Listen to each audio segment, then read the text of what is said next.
another problem that I can't fix. 'Cause I can do it in the mix. Let Paul introduce by himself and say whatever you want, but I want to say two important things. One, I met Paul in Hong Kong. Thank you so much. He changed the traffic. Bien, muchísimas gracias por estar aquí. Ha cambiado 2 veces el viaje porque nos organizamos muy mal y entonces tengo que darle muchísimas las gracias por haber demostrado tantísimo interés en trabajar con nosotros, en colaborar con nosotros. En segundo lugar, Paul Bixby y DNS, y uno de los primeros exploits que yo investigué primero fue el de Bixby, así que tenéis aquí una de las personas más importantes en el mundo de Internet. Adelante, Paul.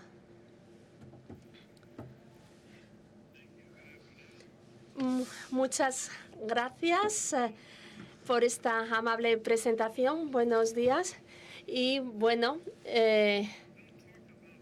voy a hablar de la seguridad hoy.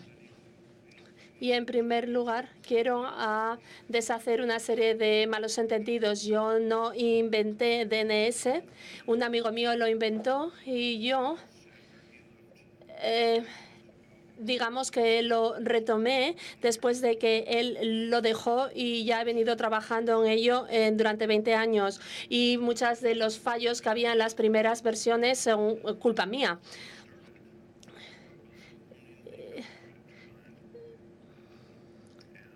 Y ahí sigue estando ahí y entonces estoy muy orgulloso de lo que hemos hecho. Pero bueno, en cualquier caso, sí, he estado muy relacionado con DNS, pero no lo he inventado. ¿Qué más puedo decir? Bien, si todavía tenéis cron en vuestros ordenadores y que no tiene la herramienta de reportar vulnerabilidades, yo también tengo que ver con eso, pero ¿quién iba a saber del efecto del UDID? Entonces, en cuanto a la seguridad está relacionada con la fiabilidad.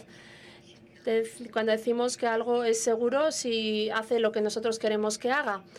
Pero concretamente, si la seguridad no estuviera ahí, si no hiciera lo que nosotros quisiéramos que hiciera, no podemos decir que no es seguro si no hace lo que está haciendo, siempre y cuando sepamos lo que queremos.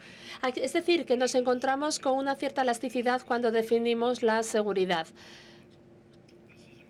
Y esta es una cuestión importante y cada vez va a ser más importante a medida que avance mi presentación. Y esto es así porque lo que estamos haciendo, mucho de lo que estamos haciendo en la seguridad, y yo soy CEO de 2 empresas de seguridad, lo que digo, como hacemos en términos de seguridad hoy en día, es intentar dar seguridad a aquellas cosas o aquellas cuestiones que nosotros no entendemos. Y esto no va a funcionar, y os voy a decir por qué no funcionó. Y Miko ya ha hablado en su presentación ha dicho mucho de lo que yo voy a decir en la mía. Y no obstante, tenemos que decir que él es un optimista porque él dice que todavía se puede hacer algo y yo os estoy diciendo algo distinto. Este es un producto comercial que está a la venta en Internet. Podéis ir a Amazon y encontrarlo. Y si lo enchufas,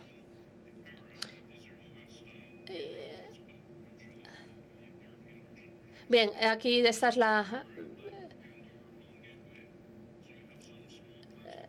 es decir, que aquí tienes tu conexión. Lo puedes utilizar a través de Wi-Fi y probablemente viene de una empresa como D-Link o Relinsic o cualquier otra, o de la empresa de telefonía. Y el problema que resuelve y trabaja a intervalos aleatorios y deja de funcionar. ¿Y cómo lo arreglas? Lo apagas durante ciertos minutos al día. Y esto es absurdo.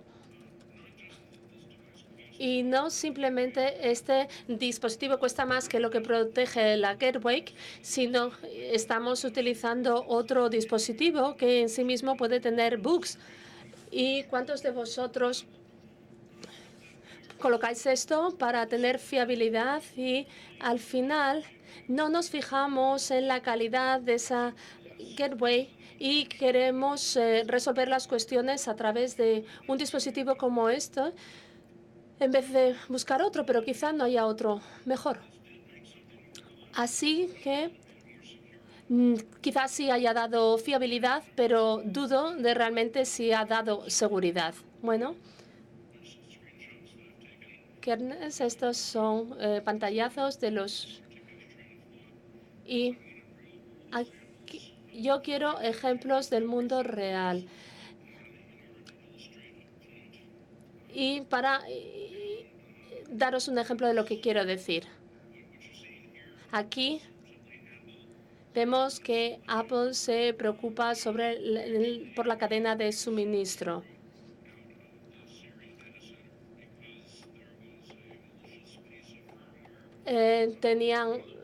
Había firmware malicioso para descargar y para actualizar. Pero eso sigue estando ahí en la página web de Supermicro. Y yo no estoy tan vinculado con mi cadena de suministro como Apple. Pero como digo, todos tenemos que preocuparnos mucho de este concepto. Y esta es una de las cuestiones que prefiero, que me gusta muchísimo, y viene de unas personas que están en Michigan, que entonces ellos añadieron un capacitador a un procesador de control y añadieron, como digo, un capacitador. Y el efecto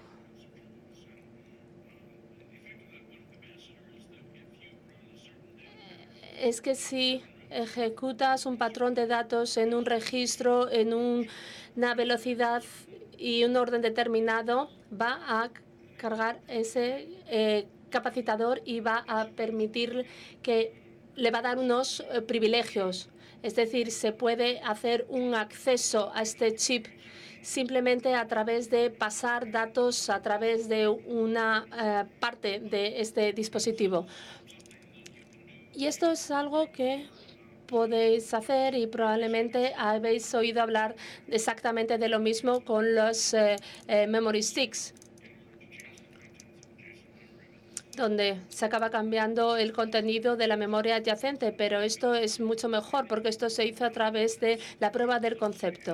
Entonces, tenemos que ver si un chip que queremos poner en nuestro dispositivo tiene un problema así. Es decir, a veces lo que tenemos que hacer es quitar el chip, ponerlo en un microscopio y quitarle toda la basura al chip, de manera que nosotros podamos ver exactamente lo que hay ahí. Y el problema es que el capacitador no se ve en este control por microscopio. Es decir, que es muy difícil saber si el capacitador está ahí o no. Entonces, cuando intentamos verificar la cadena de suministro, pensamos en las otras empresas que pueden poner spyware en sus dispositivos, etcétera, los gobiernos. Entonces, cabe preguntarse, ¿cómo podemos verificarlos? Bueno, el ejército lo que hace es que produce sus propios chips, y no solamente el ejército de Estados Unidos, sino otros, porque no quieren que sus dispositivos respondan a señales de personas ajenas a ellos, y la única manera de hacerlo es fabricar tu propio chip. Es decir, quizás en el futuro, bueno, puede que tengamos una manera de verificarlo todo esto y ver si efectivamente el chip que nosotros compramos tiene el diseño que nosotros esperamos que tenga.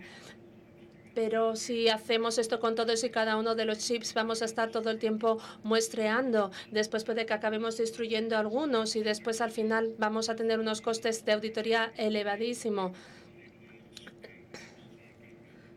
Y el ejército va a seguir haciendo esto y Apple no va a ser capaz de alcanzarlo. Entonces, si vemos las noticias y si vemos las revistas electrónicas, no solamente estamos hablando de las características ni de los precios. Ya mencionó Miko que si hacemos un escaneo del espacio de direcciones de IPv4 encontramos un montón de consolas VNC y muchas de ellas no tienen contraseñas. Lo que no oí decir a Miko fue que si intentamos notificar a la gente para decirles, oiga, que estoy viendo a su bebé durmiendo, lo más probable es que llamen a la policía para protestar por ti más que poner una contraseña en esa cámara. Arreglar esto es complicado. Vamos a hacer un poco de matemáticas. Si tenemos un cierto nivel de complejidad, una serie de cosas que tenemos a nuestra disposición, y una parte de ellas es lo que comprendemos, solo una pequeña parte.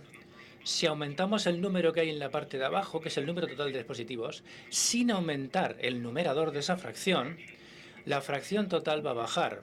Nuestro nivel de comprensión de nuestra capacidad instalada, independientemente del inventario, software, hardware, dispositivos, red, bajará. Parece obvio, ¿verdad? Pero hay mucha gente que toma decisiones de compras en grandes empresas y en familias que no pueden hacer un cálculo así de sencillo. Hay que aumentarlo de arriba si aumentamos lo de abajo para que esto se mantenga constante.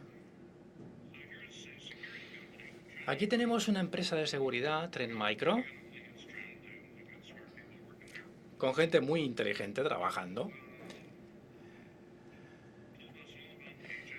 que nos contaron todo lo que pasaba con los controladores de puertas HID, con un bug que ellos detectaron. HID es una de esas cosas que están junto a la puerta. Tú pasas y es lo que abre la puerta para que puedas acceder, porque detecta la tarjeta que llevas encima.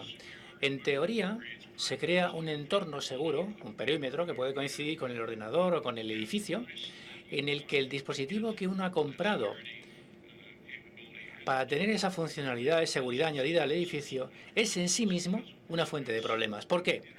Pues porque tiene un ordenador dentro. ¿Por qué necesita tener un ordenador dentro? A mí me resulta un misterio. Pero en fin, es algo que igual enseñan en las escuelas de diseño. Pero si va a haber un ordenador, sabemos que va a haber un problema. Otro ejemplo. A ver, si queréis decir alguna otra cosa de que el software tiene bugs, siempre tiene bugs, por supuesto. Todo software, durante la historia de la humanidad, todo el software que se ha escrito ha tenido bugs. ¿Alguien que diga que no? Y teniendo en cuenta que eso va a ser así, que va a haber bugs, ¿estamos dispuestos a montar un entorno lleno de bugs? Al menos en la economía de Estados Unidos, una de las cosas más caras que uno puede hacer es comprar algo para un hospital. Porque siempre va a haber una capa por encima de normas, de regulaciones, cosas que forman parte de la creación, de la fabricación de estos dispositivos. Yo me encontré con esto la primera vez que nos enfrentamos a un virus, infausto recuerdo, 2008-2009, porque llegados a cierto punto teníamos 11 millones de IPs únicas y pensamos que había demasiadas direcciones, habíamos notificado a la gente que estaba utilizando y no había bajado el nivel de incidencias. Alguien se cabreó y empezó a hacer llamadas. Y 11 millones de llamadas son muchas llamadas. Pero bueno, vamos a ver si en 2 horas conseguimos ponernos en contacto con alguien. Una de esas llamadas fue a un hospital. Y en ese hospital contestó alguien que dijo, sí, estoy hablando de direcciones IP en este rango, etcétera. Y sí, sé que eso está infectado. Es una máquina de rayos portátil, está dentro de una sala de rayos. Si cambiamos el software, la FDA tendrá que recertificar la máquina de rayos y eso no va a ocurrir. Está ejecutando Windows XP y siempre seguirá ejecutando Windows XP. Por distintas razones no podían sacarla de la red. Pero el problema es que estas cuestiones tienen mucha inercia. Estas máquinas son difíciles de fabricar, imposibles de parchear y cuestan muchísimo dinero. Aquí teníamos este dispositivo que se suponía que controlaba el suministro de fármacos. de sustancias controladas. Una de las cosas que hay en los hospitales que te hace sentir bien, se puede vender en el mercado abiertamente, de forma ilegal obviamente, aunque sea un fármaco. Y este dispositivo se suponía que mantenía esas píldoras, esas pastillitas, bien controladas detrás de una puerta cerrada con llave, hasta que se hubiese completado un proceso de auditoría donde hubiese una firma de un médico, donde se pudiese garantizar que esas pastillas no se iban a vender en el aparcamiento para la gente que se quisiera colocar. Así que este es un dispositivo que probablemente cuesta, no sé, vamos a poner una cifra por encima, $400.000. Con el tamaño de un refrigerador, de un frigorífico, y lo que costaba fabricarlo, seguramente $1.000. O sea, esos 399.000 están ahí porque hay un margen de beneficio enorme. Alguien en algún sitio, si tenía ese presupuesto, eran ellos. 1.400 vulnerabilidades en un solo aparato. Imaginaos lo que podía pasar en los demás. Puedo seguir. Tengo 40 ejemplos más como este. Y tengo comentarios que puedo hacer sobre todos. Pero yo creo que estáis pillando ya la moraleja de todo. Las cosas no están mejorando. Cuanta más tecnología de este tipo va saliendo de los laboratorios para formar parte del hospital, para formar parte de nuestra casa, menos seguros estamos todos. Espero dejaros hoy con la sensación de que esa tendencia seguirá estando ahí hasta que algo realmente horrible ocurra, porque es la única forma de que la gente preste atención. Cuando empecé a hablar por primera vez de open source, hablábamos de BSD, de Linux. Recuerdo haber comentado que es mucho mejor publicar el software en el sentido de la seguridad, para que todo el mundo tenga acceso y que todo el mundo pueda ver si hay bugs. Porque habrá malos, que por supuesto, que encontrarán bugs, pero habrá más ojos pendientes de tu software y, por tanto, más buenos que podrán echar un vistazo al código y hablar de los bugs que vayan encontrando. Ese era el mantra, esa era la filosofía. Con sistemas operativos nuevos que empezaron a ser libres. Hay muchos en la audiencia que son lo suficientemente viejos como para saber que hubo una época anterior en la que todo había que pagarlo. Pero se nos criticaba. Había empresas cuyos sistemas operativos no estaban disponibles y que decían, estamos más seguros porque nadie puede buscar bugs en nuestro software. Eso ignora muchas cosas, pasa por alto muchas cosas, pero pasa por alto fundamentalmente el hecho de que la luz, cuando se echa luz sobre un tema, siempre es un buen desinfectante. Uno puede encontrar los bugs más deprisa. Pero bueno, eso era entonces y ahora estamos en el ahora. Lo que tenemos ahora es cientos, miles de millones de código fuente con un montón de gente mirándolo, pero ese montón es el mismo en los años 90, porque la gente no se va a ir a casa para hacer auditorías de código fuente. Seguramente tendrán otras cosas que hacer. Así que el número de personas que van a hacer eso, realmente echar un vistazo al código, es más o menos el mismo que el que era hace 20 años. Pero el número de líneas de código ha crecido, se ha multiplicado por más de 10 millones. Así que estamos superados. Eso de tener más ojos pendientes para garantizar más seguridad ya no funciona. Yo creo que esa tendencia no va a volver. Yo creo que la gente no va a ir en esa dirección. Va a seguir habiendo el mismo número. Así que aquí tenemos un bot en Linux. Todos sabemos que Linux es bastante popular, hay mucha gente que lo utiliza, está prácticamente embebido en todo. No es especialmente malo en cuanto a código, pero como todo código tiene sus bugs. Apple cobra $1.000 por su último iPhone 6 o 7 y mucho de ese dinero va a los accionistas y a los ejecutivos en forma de beneficios. Y como con el ejemplo del dispositivo médico, si alguien en algún sitio puede tener un presupuesto que incluya control de calidad y testing de distintos tipos, esos son Apple. Mucho más probable Apple que Motorola o que ninguna otra empresa, porque a Apple le da igual cuál es el precio del commodity. Esperan que pague el usuario más porque el usuario está dispuesto. Buen consejo a seguir. Pero aquí tenemos un caso de código que afecta a los mensajes de texto, a los SMS. En Apple hay gente muy lista, ingenieros muy capacitados, que se tienen que asegurar de que hay una experiencia de usuario que sea consistente, que sea la misma. No quieren reescribir las cosas, no quieren reescribir librerías, ni van a buscar marcadores que nos indiquen qué parte se tiene que subrayar, qué parte tiene que aparecer en verde, qué parte tiene que aparecer intermitente. Este código se utilizó incluso en los mensajes SMS entrantes. Y aquí había un problema en el parseador, un bug en el parseador. Enviando un SMS a alguien, podríamos hacer root en su teléfono, podemos rutear su teléfono. Pero si alguien puede hacer esto para que funcione bien, es Apple. Si alguien puede conseguirlo, es Apple. Yo creo que podría seguir indefinidamente con estos ejemplos. Aquí tenemos un dispositivo cortafuegos con una vulnerabilidad.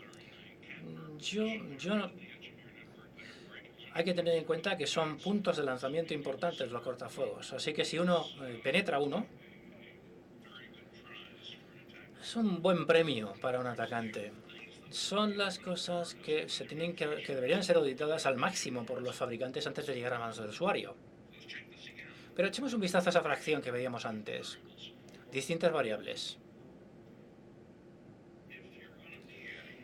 Si vamos a añadir más dispositivos a nuestra red, más tecnologías, no sé, blockchain, cualquier cosa, tenemos que realizar la inversión correspondiente en la parte de arriba de esa fracción, para que la fracción total de lo que comprendemos suba, o al menos que no baje, que no comprendamos menos que antes. Cuando la gente toma decisiones de compra, cuando se plantea cuál es su presupuesto, durante cuántos años lo pueden aplicar, cómo se van a depreciar los bienes, no hacen nada sobre la parte de arriba, sobre el numerador de la fracción. Simplemente compran aquello que quieren, nuevo, porque lo necesitan, o porque lo quieren, o por lo que sea, sin darse cuenta de que parte del coste total de propiedad va a ser o bien una inversión en la parte del numerador de esa fracción, es decir, entender a nivel corporativo lo que están comprando, o bien va a quedar oculto en forma de pérdidas, teniendo que pagar rescates por archivos a los que se hacen un scramble. En Domino's Pizza saben lo que hacen. Hacen pizzas, no sé si son grandes aquí, pero son una red de establecimientos muy habituales en ciudades universitarias. Uno llama y te lo traen en media horita.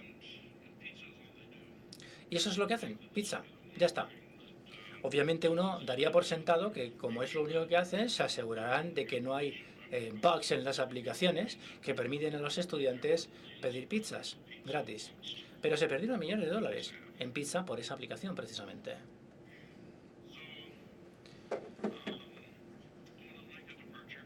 Quiero desviarme un poquito, porque no hablamos solamente de unos y ceros.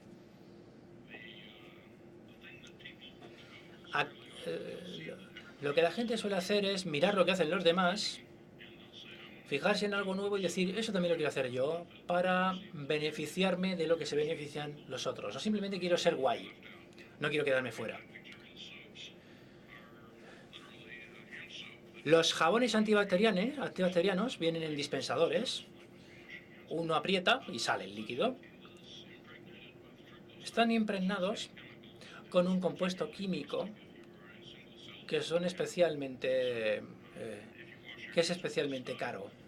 Si uno se lava las manos con este compuesto, aparte de toda la suciedad, tendremos un montón de bacterias muertas, bacterias que se quedan en las manos y que también pueden estar muertas. Eso nos da un poquito más de seguridad si las bacterias son uno de los modelos a los que buscamos, que tenemos en cuenta. Pero el problema es el siguiente, solo mata las bacterias débiles.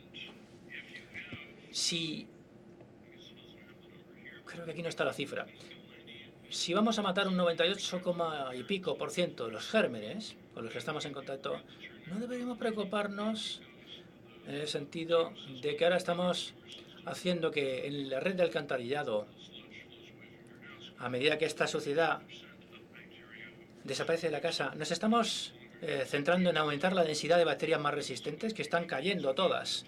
Las débiles las hemos matado, las fuertes van a la red de alcantarillado. Estamos empeorando la situación cada vez que nos lavamos las manos, y llegó un momento en el que esto se puso tan de moda en Estados Unidos que era imposible encontrar allí ningún jabón antibacteriano. Y busqué. Esto está empezando a girar, a cambiar. Cuando pasa algo, la gente se quiere apuntar, la gente quiere subirse al tren. Al final es malo para todos y puede no importarles, porque lo único que se están planteando es: bueno, tengo una casa, una familia, tengo niños, quiero matar los gérmenes. No están pensando en el sistema en general. Y eso es lo que nos estamos haciendo nosotros mismos en el ecosistema digital. Esto es un poquito de código en C, que representa una librería, una función librería C, que no ha cambiado desde los años, 60. Lo que hace es pillar caracteres de la cadena de entrada y apuntarlos al buffer hasta que les llegue un end of file, por ejemplo. A partir de ese código, y si no programáis en C y no conocéis el bug, aún así seguramente veréis que el buffer que se le pasa no conoce su tamaño. Si le pasáis un buffer de 10 bytes y recibe 20 bytes de input, va a haber 10 bytes de basura que se van a quedar en la pila y no en el buffer, que es donde queremos que estén. Este fue el vector de entrada para el primer gusano del que oí hablar, el gusano Morris, año 89.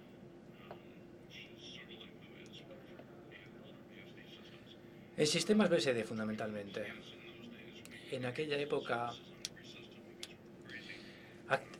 activamos esto en todos los sistemas, pero había redes, por ejemplo, contratistas del gobierno, donde no parecía un problema demasiado grande.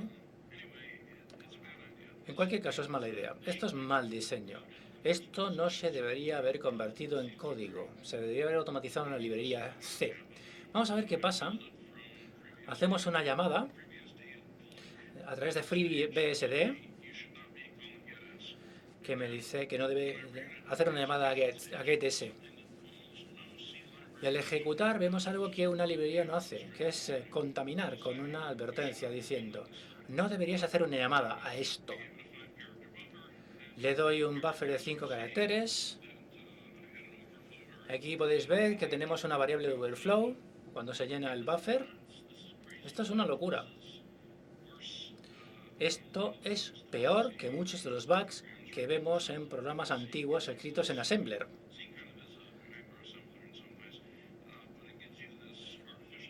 Pero nos da la sensación de que estamos tratando con un lenguaje de programación real, y ese no es el caso. De cualquier manera, yo soy de BSD, ¿vale? De ahí viene de ese mundo vengo. Y di por sentado que en Linux esto se habría resuelto porque la base de usuarios es mucho mayor, la cantidad de gente pendiente mucho mayor. Pues no, en Linux no hay ni siquiera advertencia. ¿Qué hace Linux? Bueno, sí, en la parte del man aparte aparece una descripción de lo que uno debe hacer, pero si uno lo hace, esto es lo que pasa. Seguramente hay un programador de cada 1000, uno de cada 1000, que se va a leer la página man para todas y cada una de las funciones a las que hagan llamadas con la librería C, para decidir si es una buena o una mala idea. Y habrá como mucho uno en cada 100.000 que eche un vistazo a la página man para ver la función por el código que están recibiendo, para cosas que estén escribiendo por primera vez. Es decir, lo que Linux está haciendo no es la solución del problema. La solución del problema es sacar esto para que los programas no funcionen, pero nadie lo quiere hacer. Porque si uno lo hace y los competidores no lo hacen, van a tener más clientes, porque esos clientes van a tener más código que sí se puede ejecutar. le pregunté a Kirk McCusick, que estaba en el comité de POSIX para la librería C. Está la parte de NCC y la parte de POSIX. Él sabía, yo sabía que él sabía sobre el gusano y sobre GTS, y le pregunté, ¿por qué no habéis sacado esto? ¿Por qué sigue estando ahí? ¿Por qué sigue estando en un ordenador que yo puedo comprar hoy? Y él me dijo, bueno, la gente de POSIX solo lo quitaría si la gente del otro lado también se compromete y no se hablan unos con otros. Supongo que los del otro lado tienen cosas mejores que hacer para proteger el mundo. Esta cita me encanta. Es chulísima. Siempre y cuando la gente escrita parseadores y conecten con Internet, yo tendré trabajo. Eso lo escribió alguien de esta sala, o algún colega vuestro, o alguien de alguna otra ciudad del mundo. Porque, de verdad, si la gente hiciese esto, vosotros y yo tendríamos que encontrarnos otra profesión, no sé, buscarnos una pala para trabajar en otra cosa. Pero en fin, tendremos que seguir haciendo lo que estamos haciendo. El primer botnet del que yo oí hablar, utilizando un controlador industrial, fue a través de la red de impresoras de HP, porque las antiguas impresoras de HP tenían un servidor de toner que con un buffer fijo se hacía un override del buffer, con lo cual la impresora se convertía en un bot a través de ese lenguaje orientado a objetos. ¿Pero quién piensa en estas cosas? Todos, desgraciadamente. Estamos intentando dar seguridad a la tecnología que no comprendemos, un enfoque bastante estúpido. No sabemos qué tecnología tenemos. Si tenemos un frigorífico que está conectado, porque es un dispositivo IoT, uno seguramente no sabe que hay un bash shell o un shell shock que está enviando spam a terceros. Eso seguramente nos sorprendería. Aunque estéis en esta sala, aunque hayáis estado oyendo esto durante décadas, en todo hay bugs que no conocemos. Eso significa que el riesgo común es nuestra falta de comprensión de lo que tenemos entre manos.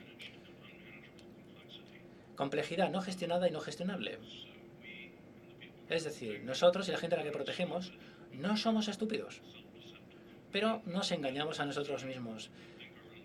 Metemos la cabeza bajo tierra y no echamos un vistazo serio, riguroso a todos estos hechos. Este es un frente de onda que tiene dos propósitos. En primer lugar, está dentro de sintetizadores antiguos. Cualquier sintetizador tiene este tipo para hacer que suene distinto en guitarra que en piano, aunque la frecuencia sea la misma. La diferencia consiste en este frente de onda, en esta onda que tiene 4 partes: ataque, decaimiento, sostenimiento y liberación. A veces la parte de sostener no está. El ADR fue la regla de oro durante mucho tiempo. Y esto se podía cambiar. Lo cambió alguien muy inteligente que conocí en DEC. ¿Os acordáis del VAX? Del ordenador VAX. Fueron el número 2 después de IBM, allá por el año 88. Nadie les podía explicar a ellos por qué Unix era una amenaza, pero esto se puede remapear para decir, este va a ser nuestro modelo para nuestro retorno a la inversión en tecnología. La parte de abajo de la curva son los ingresos a lo largo de todo el ciclo de vida útil. La parte superior de la curva la crea la A, que es el tiempo en llegar al mercado, el time to market, la D, que es el tiempo que pasa entre vosotros y la primera vez que el competidor saca esa tecnología. La S es el tiempo hasta que el competidor ya empieza a formar, y la R es el tiempo que transcurre hasta que alguien empieza a saca algo que hace las cosas mejor que tu producto o que el producto que te han copiado los competidores. ¿En qué nos queremos centrar aquí? ¿Qué controlamos de esta curva? Como innovadores controlamos A. Todo lo demás está controlado por la competencia. Eso significa que cualquier innovador con éxito optimizará la pendiente de la curva, que corresponde a la A, cuanta más pendiente, menos tiempo, para llegar al mercado y más tiempo se permanecerá allí. Quizás podamos deducir que no hay incentivos para pensar en la seguridad de nuestro producto. La gente que compra cosas innovadoras quiere la innovación, quiere lo último, esos botoncitos, esas luces que parpadean. Les da igual que les vaya a costar en términos de privacidad o que cree botnets a partir de impresoras. Quieren la funcionalidad última y el resto les da igual. Eso no va a cambiar. Da igual que reprogramemos para eliminar esto. La gente que se centra en la A va a comprar esos activos y se van a endeudar hasta la locura, porque solo les preocupa eso. Es sencillamente darwinismo económico. Yo di una charla parecida a esta hace un año en la conferencia de hackers en California. Alguien se levantó y dijo, bueno, soy tal y tal, soy estudiante graduado en Stanford y sencillamente no veo el problema. Así es como las cosas van y estamos bien. Esta diapositiva se la puse a él. Cuidado con la tierra donde yo... Es intraducible, os pedimos disculpas. Hay que prestar atención. No sé si he ofendido a alguien con mi inglés, pero la idea es que cuanto menos te importe, más guay eres. Así se resume y así se podría traducir. Esa es otra razón por la que nos va a ser difícil que estos problemas se resuelvan nunca. Francamente, yo he perdido la esperanza. Yo creo que, hablándoos de esto, no voy a conseguir nada. Yo creo que no os voy a movilizar. No creo que os vayáis a convertir en un ejército que resuelva este problema. Os estoy diciendo lo que sí sé que es verdad y lo que siempre va a ser verdad porque yo consigo dinero a través de esto. Yo he organizado mi carrera profesional y mi empresa alrededor de este problema porque este problema va a estar siempre ahí.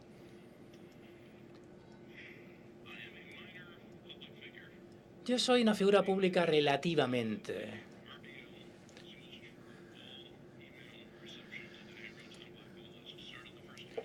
Yo empecé la primera empresa anti-spam para correo. Hay gente en el mundo que pagaría $200 por matarme, porque los he cabreado de una forma o de otra. Yo no valgo mucho.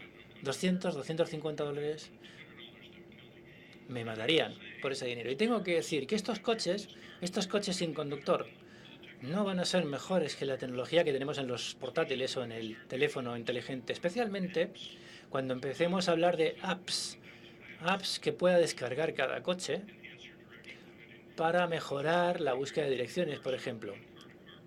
Y cuando empecemos a tener protocolos entre coche y coche, yo espero empecemos a tener congestiones muy serias en los próximos 30 años. Cuando un coche, por ejemplo, por razones completamente desconocidas, dé un volantazo y me mate porque alguien ha pagado $200 por matarme. Vamos a reducir el coste de asesinar a alguien por estos coches autoprogramables y autoprogramados. Apple se rindió al final con QuickTime para Windows. Al principio tenían QuickTime para Windows porque querían que ese formato despegase. No querían que fuese algo restringido a los usuarios. No sé si de Mac, no sé si había iPhones en esa época. En cualquier caso, que no fuese necesario tener un Mac para poder disfrutar de QuickTime. Por eso, por lo que hicieron una aplicación, portaron QuickTime a Windows. Y supongo que Apple no se sintió demasiado cómoda programando para un entorno Windows, como se sentían en otros entornos. Aparecieron vulnerabilidades una detrás de otra. Echamos un vistazo al historial de QuickTime para Windows, de lo peor. Pero aquí está el problema. Cuando al final se rindieron, anunciaron en el comunicado de prensa que ya no habría más parches. El número total de personas que vio esa nota de prensa y que dijo, uy, pues, lo voy a tener que borrar. No quiero tener esa funcionalidad en mi Windows. ¿Cuántos? 0. Así que tenemos esa infraestructura permanente de código que tiene vulnerabilidades conocidas, pero seguimos y seguiremos utilizándolo hasta que esos ordenadores se desintegren por la acción de los efectos, por la acción de los rayos ultravioleta. Yo creo que Apple podría habernos hecho un favor anunciando un último parche que hubiese desactivado ese problema. Pero bueno, eso habría tenido problemas en cuanto a casos legales. Bien, y para concluir, vi una página web que dice lo siguiente. Bueno, la configuración de bases de datos expone 191 millones de votantes, 18 millones expuestos a través de errores de base de datos. Bueno, como digo, yo no puedo ser optimista. Y es cierto que la mayor parte de los ingresos del consumo que nosotros hacemos procede a través de los anuncios. Es decir, se trata de ver cuáles son los compradores potenciales y eso se tiene en cuenta desde el principio, y a veces lo que hacen es que quitan las alternativas, donde a veces se aprovechan de una necesidad básica y donde ponen un precio muy barato y al final a partir de ahí compran metadatos de Google y donde al final acaban haciendo que el comprador compre esos productos atractivos. Entonces, aquí nos encontramos con muchísimo valor sabiendo qué es lo que van a hacer otras personas o lo que han hecho. Y no importa si eres un gobierno o fuerzas de seguridad, el ejército, incluso grupos políticos o religiosos, necesitan saber quiénes somos y qué nos gusta hacer. Cualquier autonomía real o cualquier privacidad que nosotros tengamos pasa a ser una amenaza porque existen intereses en eso. Y por eso también existe mucha presión a la hora de conseguir nuestros datos.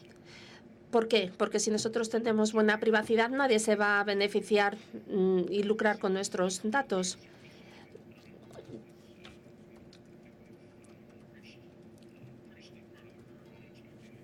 Bueno, nosotros estamos esperando muchísimos más ataques en los próximos 2 años. Y en cuanto a los dispositivos de IoT, si tienes un termostato, el fabricante no te está diciendo cuándo cambias la temperatura de la casa. Y como digo, las empresas van a morir a través de este darwinismo. Si tú, por ejemplo, tienes esa bombilla, tú nunca vas a recuperar los costes y por el dinero que ganes a venderlos, porque estamos hablando de un producto básico. Pero sí puedes poner a los usuarios en una red social, de ahí es donde te lucras. Y el problema es que las empresas que ejecutan estas redes no tienen idea de cómo dar seguridad ni proteger los registros de los usuarios. Es decir, no se trata de los dispositivos, sino se trata de los backups, de todo lo que soporta a esos dispositivos y que son tan inseguros como el propio dispositivo. ¿Pensamos que los dispositivos IoT se van a parchear? Yo creo que no. Me gustaría que hubiera leyes en este sentido. Por ejemplo, nosotros podríamos hacer que caducaran y que dejaran de funcionar dentro de 2 años, y entonces ese sería un dispositivo de control industrial con un timer y que digan, bueno, pues ya está, ya no voy a aceptar más comandos a menos que me parchees. Bugs que no existían cuando se fabricaron. Y tampoco veo ninguna regulación en este sentido, por lo tanto tampoco creo en ello. Y tengo 20 diapositivas, pero desafortunadamente no tengo tiempo. Lo único que quiero decir aquí es que todos estos dispositivos de IoT, bueno, a mí me hicieron una resonancia magnética. Y la verdad es que me da muchísimo miedo porque se encontraron bugs y vulnerabilidades en el dispositivo que se utilizó para hacerme esta prueba. Y entonces, bueno, muchísimas gracias, Lenovo. Yo sigo ahí trabajando con tus productos. y con Windows. Y aquí también nos encontramos un botnet, una red de circuito cerrado. Aquí tenemos a Linux y sus actualizaciones en los últimos años. NS está empeñadísimo en encontrar bugs en los dispositivos biomédicos, dispositivos oficiales, etc. Este es muy interesante. TP-Link tenía dominios de configuración de los dispositivos y donde descubrían la configuración a través de los DNS. Y al final no pagaron y se los vendieron a alguien. Yo no sé quién diseña todo esto, pero podríamos hacer realmente una película, pero tampoco podría venderse porque sería absurda. Todos sabéis, conocéis Flash. Hipervisor lo utilizó Amazon y otros, y permitía entrar por una puerta lateral y escanear las memorias. Y si oísteis hablar algo de esto, era sobre esto. Y esto es interesante porque esto es como una navaja de doble filo. Entonces, solucionas los bugs, pero ¿de dónde vienen y cuántos están sin solucionar? Y yo no sé si realmente este número va a ser mayor o menor. No sabemos cuántos bugs hay. Y esto también muy interesante. Volkswagen ha decidido hackear algunos de sus coches. Y bueno, ¿por qué? O dejar que se hackeen sus coches porque se pueden abrir con un iPhone. Bueno, yo simplemente estoy aquí lanzando alarmas, no tengo la idea de solucionar absolutamente nada.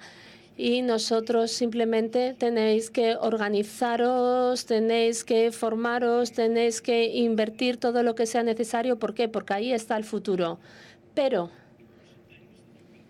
también hay cosas que podéis hacer por vosotros, aunque no cambiéis la sociedad digital en la que ya pertenecemos. Y la única cosa que os puedo decir en este sentido es que tenéis que ver cuáles son los costes reales de la propiedad, de manera que vosotros podáis invertir en tecnologías que van a incrementar la parte superior de esa fracción. Es decir, que vuestro nivel de comprensión, de conocimiento, no desciende con el tiempo.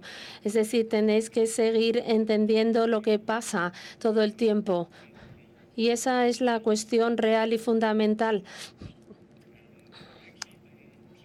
Y si hacéis que algo sea seguro, va a ser difícil de utilizarlo. Y la razón por la que las personas realmente no bloquean las puertas es porque ellos no quieren utilizar las medidas de seguridad, porque muchas veces son muchos procedimientos, hay veces que la gente...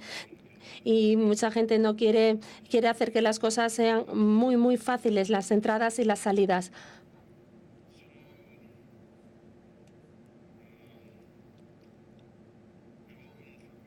Bueno, y a partir de aquí, que acabo mi presentación y estaré encantado de tomar cualquier pregunta que tengáis. Gracias.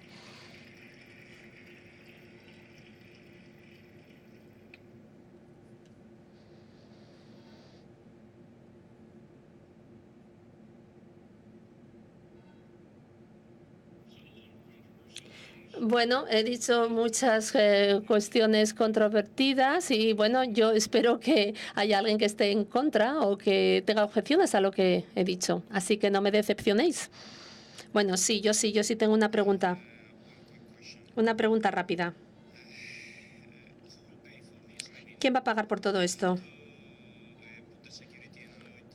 Si tenemos que darle esa seguridad a nuestros dispositivos IoT que son tan pequeños, con estos chips tan pequeños, ¿quién va a pagar? ¿El fabricante, los gobiernos, las personas? Bueno, he intentado decir que no existe ningún modelo más allá de la regulación y claro que la regulación implica una inversión económica.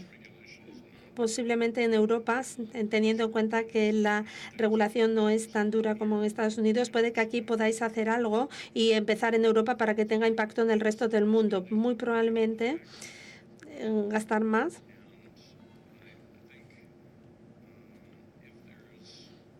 En legislación y la única esperanza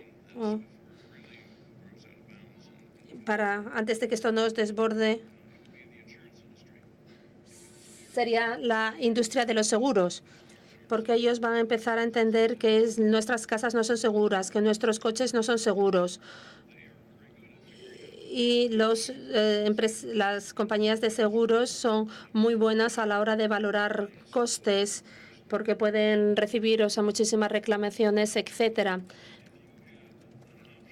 Si tuvieras una opción de comprar, no sé, por ejemplo, un smartphone certificado por un geek de seguridad en el que tú confías y otro que no estuviera tan certificado, estarías dispuesto a pagar más y probablemente tendrías a todo el mundo haciéndolo.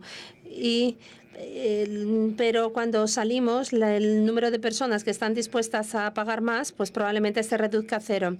¿Cómo podemos hacer que las empresas, que la regulación no es algo complicado, sino que es algo que permite proteger a los consumidores? ¿Alguna idea, alguna sugerencia en este sentido?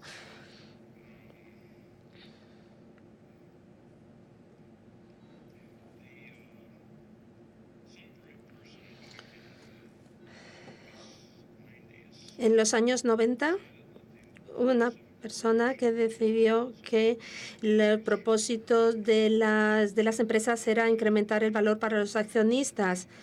Pero esto se ha demostrado que no es correcto, que no es cierto. Nuestras sociedades, nuestros gobiernos nos permiten actuar como una entidad jurídica agregada, conjunta, a la hora de hacer inversiones o lo que sea. Ellos lo hacen con la expectativa de que nosotros vamos a mejorar la sociedad y no solamente para los accionistas. Es decir, es un contrato social, es un privilegio que se nos da. El contrato social es muchísimo mayor, muchísimo más amplio que el valor para los accionistas. Las empresas que se comportan así hacen que sus ejecutivos ganen mucho dinero. Además, es decir, convencer a las empresas de esto es muy difícil. Es muy difícil decirle a esas personas que han ganado tantísimo dinero haciéndolo así durante tanto tiempo que lo han venido haciendo mal.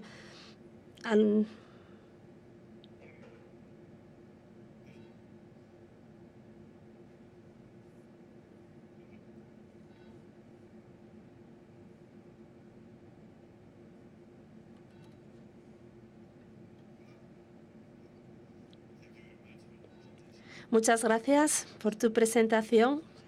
Sí, pues yo entiendo que no hay esperanza, pero si hay esperanza, esa esperanza es la nube o la nube frente a IoT. ¿Qué piensa?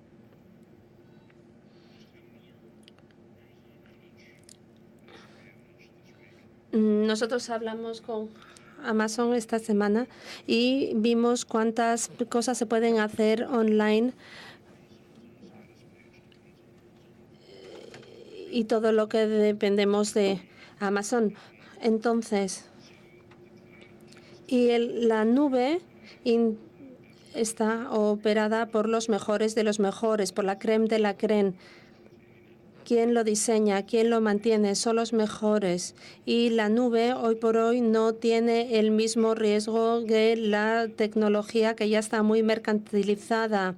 Es decir, esos ordenadores que compramos y que metemos en el bolsillo, que ponemos en nuestras casas. No obstante, todo tiene sus desventajas.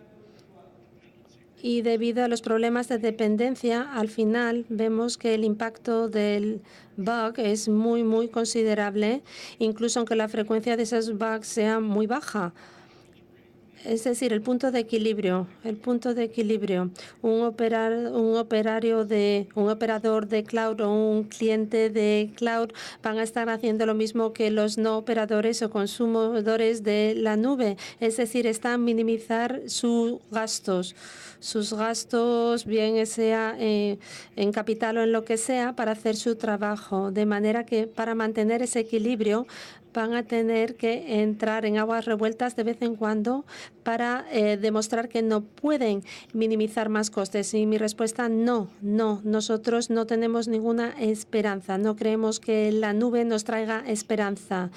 Bueno, esperanza para que ese grupo pequeño de personas que utilizan software open source, bueno, no existe ninguna macro capacidad para que se corresponda con lo que pone, con lo que hace Microsoft. Entonces, muchas personas no pueden tolerar esta reducción, este descenso de los features, y no lo pueden entender más y tampoco lo pueden controlar más. Es decir, vamos a estar ahí en el borde de la calamidad.